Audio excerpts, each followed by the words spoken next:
ايه بقى موضوع السينما النظيفة ده؟ اللي البنات تقول لك انا مش عايزه اتباس. هي دي نظيفه؟ مفيش حاجه اسمها سينما نظيفه.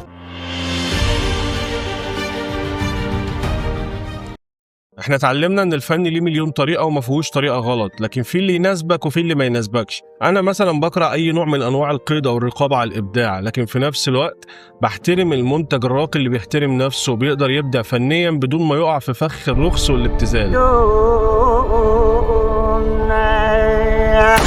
الفن في جوهره نعمة من نعم ربنا أيا كان نوعه، وعمر الهبات اللي ربنا بيديها لعباده ما تكون محرمة في ذاتها، لكن بطبيعة الحال الفنون شأنها شأن أي شيء آخر، حرامها حرام وحلالها حلال.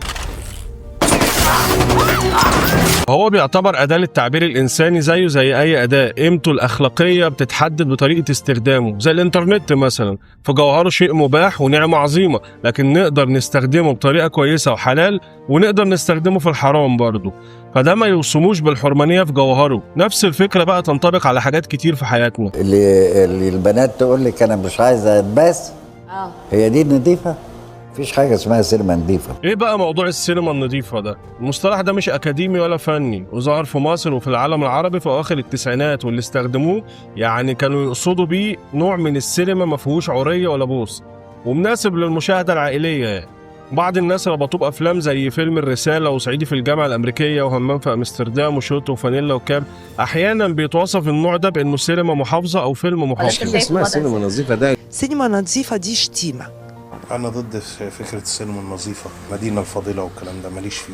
مفيش حاجة اسمها سينما نظيفة. تتفق أو تختلف أنت صح في الحالتين وحقك، لكن خلينا نتوافق على إن في ناس بتحاول تلاقي محتوى يناسب قناعاتها الدينية أو الأخلاقية في نفس الوقت تستمتع بالمحتوى ده، فتمام هو حر أكيد. سواء بقى سميتها سينما نظيفة أو سينما محافظة أو سميتها فوزية، مش هيفرق الاسم في حاجة، المهم المراد من الاسم ده.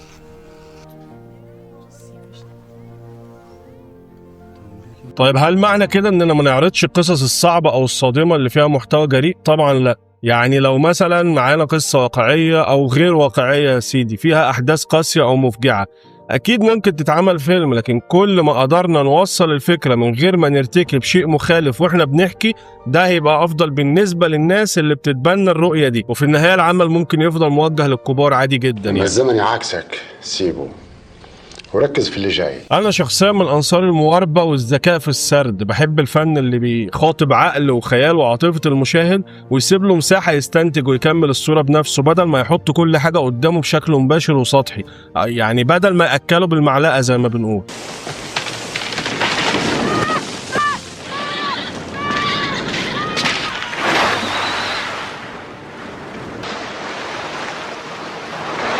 زي مثلا لما كنا بنشوف في افلام الابيض والاسود كانوا احيانا بيعبروا عن حدث عنيف او صادم يعني برمز او لقطه موحيه دون عرضه بشكل مباشر. احيانا ده بيكون تاثيره اقوى كمان من انك تعرض المشهد بشكل مباشر، زي مثلا مشاهد الاغتصاب اللي كانت رمزيتها قهوه بتفور، شباك بيتفتح بعنف، فده في حد ذاته ابداع. توصيل الفكره بدون ما تكون فجه او مباشر، انا شايف ان ده ابداع.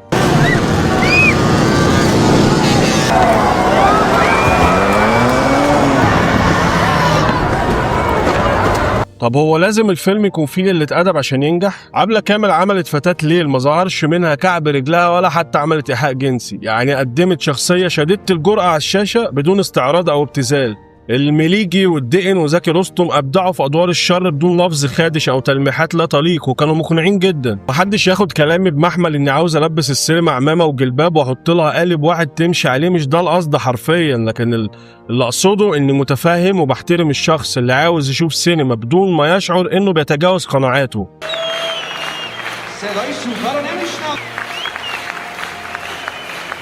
وفي نفس الوقت أنا شخصيا مع السينما اللي توظف المشهد أيا كان شكله ونوعه بطريقة حقيقية تخلينا أصدقها. يعني مثلا لما تكون ألفاظ معينة تعتبر جزء أصيل من الواقع الدرامي، يبقى هنا لوجودها مبرر فني، زي بعض النماذج في حياتنا اللي لو شلت منها اللغة الحقيقية أو السلوك الحقيقي للشخصيات هتفقد جزء كبير من صدقها. زي توظيف الألفاظ الخارجة في فيلم 18 يوم مثلا، كان حقيقي جدا، ولو ما كانش اتعمل كده ما كنتش هصدقه وما كانش هيبقى ليه لازمة المحتوى الدرامي ده أصلا. يجيبوا بقى الأمريكان واليهود يقعدوا وسطنا وتبقى مليطة. زي شخصية عاشري في إبراهيم الأبيض لما نقل لك كاركتر حقيقي جدا بشكل ساحر بدون ما يقع في فخ الابتذال، ووقتها بيكون العمل موجه للكبار. ومش مناسب للمشاهدة العائلية، وده أمر طبيعي.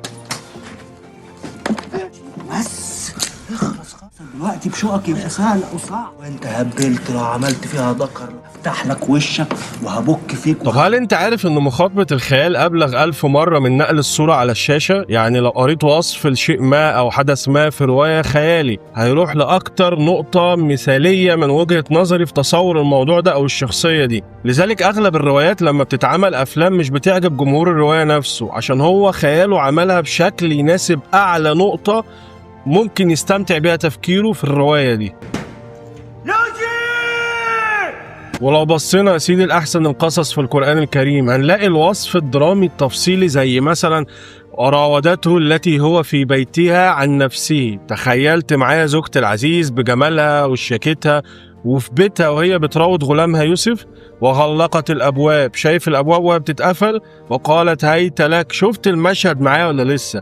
راح واقف الغلام ده بكل صلابه وقال معاذ الله انه ربي احسن مثواي الى اخر الايات. فدي كلمات قليله قادره تبني مشهد كامل جوه عقل المتلقي وتخليه يعيش الموقف بكل تفاصيله. طب انا لو هعمل القصه دي على الشاشه هل اقدر اعملها بدون ذنوب او بمفهوم السينما النظيفه زي ما بيقولوا؟ ايه المشكله؟ ويطلع ممتاز كمان. السينما الايرانيه خير مثال على النقطه دي، وصلوا للعالميه وللاوسكار وكان بالحجاب ومن غير بوس ولا تلامس وهكذا. وهرجع اقول تاني انا مش مع وضع القيود على الفن، لكن انا بحترم الحاجه اللي تعرف تحترم نفسها وتوصل لليفل عالي في المستوى الدرامي.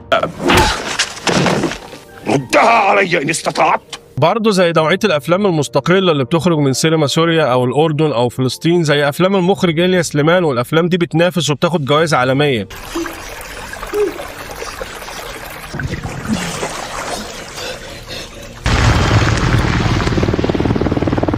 وهذكر لكم أمثلة للأفلام دي للناس اللي بتدور على محتوى مشابه لده، فحلقة لوحدها يعني ضمن السلسلة دي اللي هيكون عنوانها غالبا هسميه سينما نظيفة، واللي دي هتكون أول حلقة فيها، وهنبدأ بأفلام مصرية كمان من الحلقة الجاية، وهتكون مناسبة جدا لنوعية الناس المحافظين إن شاء الله.